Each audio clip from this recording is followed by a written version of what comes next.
If you're looking to buy a new EV, there are probably two factors you are considering: price and range. You want to spend the least amount of money for an EV with the biggest range.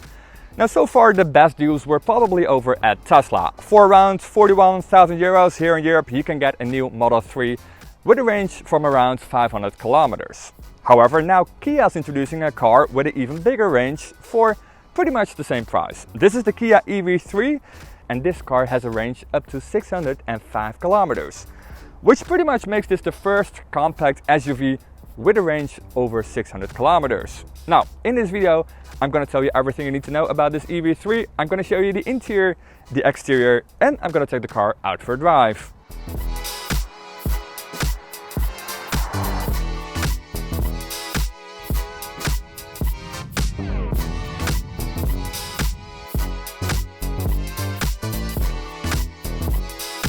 So, you might be wondering, why is Kia introducing another compact electric SUV? They already have one, the Kia e-Niro, or the Niro Electric as it is called nowadays. Well, there are a couple of reasons. This car is aimed at people that are a little bit older than the target demographic of the Kia e-Niro. I'm not sure why. This car looks pretty hip to me, and I'm pretty sure a lot of young people are gonna like the styling on this car. And another reason is the platform. The Niro and the EV3 don't use the same platform. The Niro uses a platform that is also available with petrol engines, or rather a hybrid and a plug-in hybrid powertrain. But this car is not available with petrol engines or hybrid or as a plug-in hybrid. This car is an all-electric car. There are two battery sizes. You got 58 kilowatt hours and 81 kilowatt hours. If you go for the small battery, you got a range of 436 kilometers, and if you go for the bigger battery that I have here, you got a range over 600 kilometers, so 605 kilometers LTP. Now, obviously, this is not the only compact electric car with a very big, impressive range. You can also get a Cupra Born or Volkswagen ID.3 or the new upcoming Skoda Elroq, which I'm gonna drive very soon. You can also get those cars with a range up to 595 kilometers. But this is basically the first compact crossover that has a range over 600 kilometers.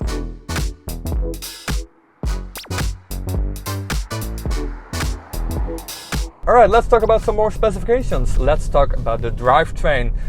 In this EV3, you'll always get the same power unit. You always get an electric motor driving the front wheels. And it has a power output of 204 horsepower. So whatever battery size you go for, you always get the same electric motor, which is not super unique, but usually you get a little bit less horsepower if you go for a smaller battery size. However, not in this EV3, you always get 204 horsepower, which means that if you go for the smaller battery pack, this car is actually a little bit faster. It will do 0 to 62 miles an hour or 0 to 100 kilometers an hour in 7.5 seconds with the small battery pack. And if you go for the bigger battery pack, you will do 0 to 100 in 7.8 seconds. So either way, the car is pretty zippy. It's not insanely fast, but it does feel pretty zippy in and around town. And if you want to have a faster version, you have to wait for either the GT version, because they're going to introduce a super fast GT version. They haven't given me any specs yet, but you can believe that car will be super fast. I'm guessing 400 horsepower, maybe 500 horsepower, who can tell. And you can also get a regular 4x4 version as well that will also have a little bit more power than this regular front wheel driven version.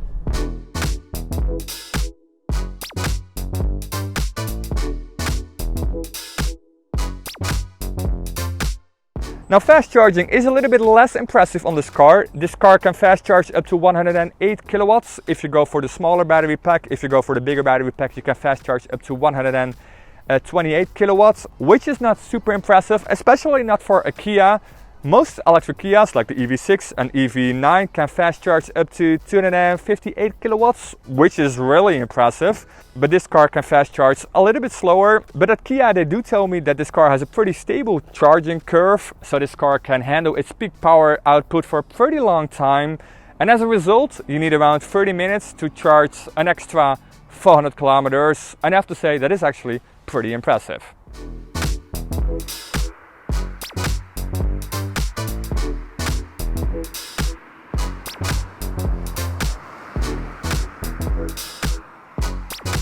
Now, Now what surprised me the most about this car is the suspension setup. I expected the car to be very harsh and sporty, just like the EV6, which is also a family SUV. And I really like how the EV6 drives. Again, it's very sporty, but it is not very comfortable. This car, however, is a lot more comfortable. This car drives completely different compared to an EV6. This car is not sporty. Again, it's no slouch, but in the corners, this car does tend to tilt over a little bit. Not super, but just a little bit, and actually a lot compared to the EV6. But again, this car feels and drives a lot more comfortable than the EV6. I actually prefer this car over the EV6, especially if you're gonna do longer journeys.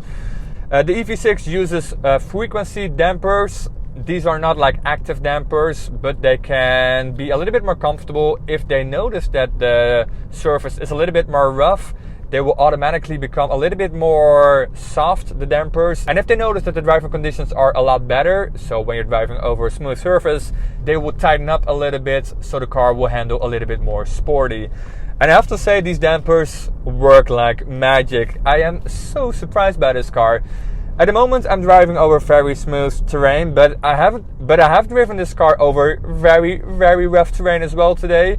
I actually did a bit of off-roading today with the car, which wasn't planned, but I just got a little bit lost. I took a detour and suddenly the road stopped and I had to go over bumps and potholes. But the car didn't mind it at all. It was handling the rough terrain like, well, almost like butter. It almost feels like you're driving a very expensive German car. And you just don't expect that in a car in this segment. Now obviously this is not like a super budget friendly car. You still have to pay at least 37,000 euros depending on your country.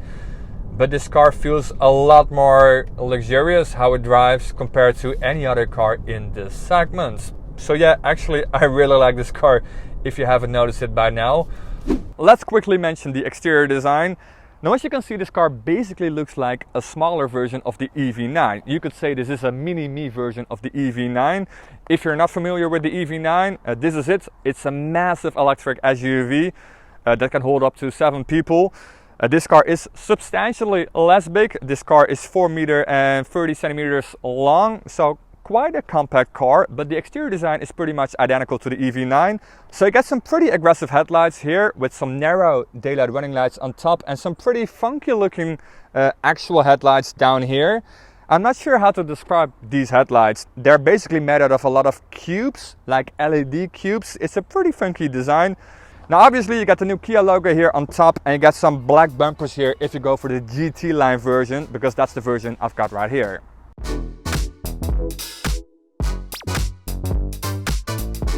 It comes to no surprise that the back-end design of the EV3 looks a lot like the EV9. So a very square design, a very boxy design, with again some funky tail lights as well. Now the back window, the rear window is pretty narrow, so the view out of the back is not amazing to be honest. Again, on the GT line, you got a black bumper and obviously the Kia logo is here in the center. And just above that, you get a backup camera as well. Let's have a look at the trunk capacity. So like I said, a very square looking car. That means a lot of luggage space. So this car has a trunk capacity of 460 liters, which is pretty good. And you get a false floor as well, which is always handy. The towing capacity on this car is 1,000 kilos. There's also a front or a front trunk or a front boot with a capacity of 25 liters, and you might be able to store your charging cables there if you really roll them up pretty tight.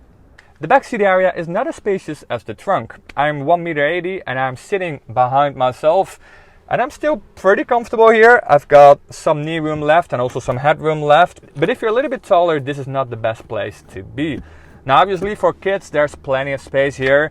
And there are also plenty of charging ports here. There are 2 USB-C ports that are integrated in the front seats, and you also get a regular power socket down below. Here in the interior, Kia is very proud of the fact that they have integrated a lot of stuff from their high-end models, so the EV6 and the EV9, in this budget-friendly car.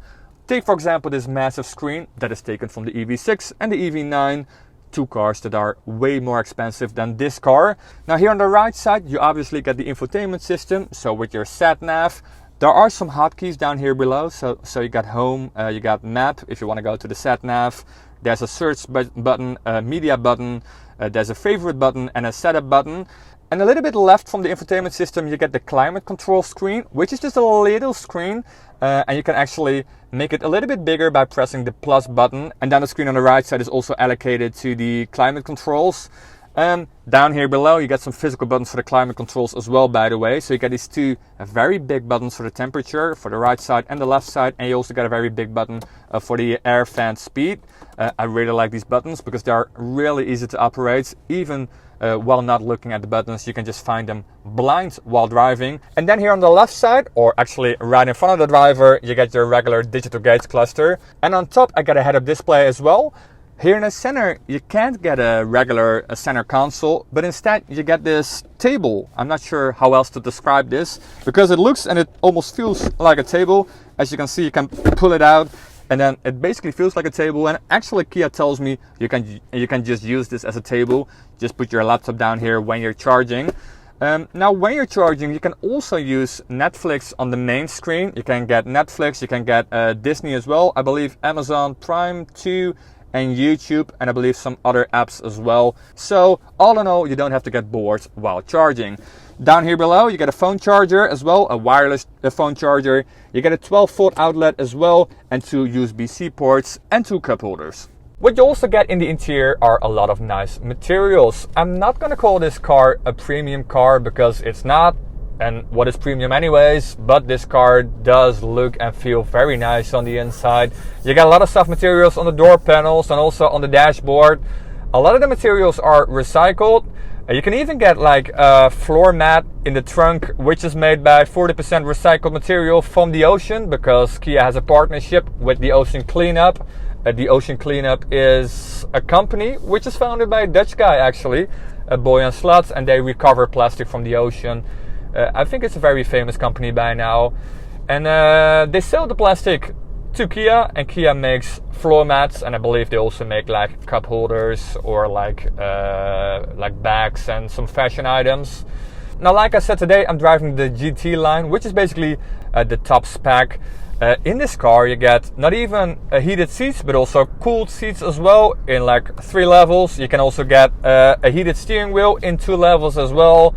Again, I'm not going to call this car a premium car, but it does feel premium-like. Let's put it like that.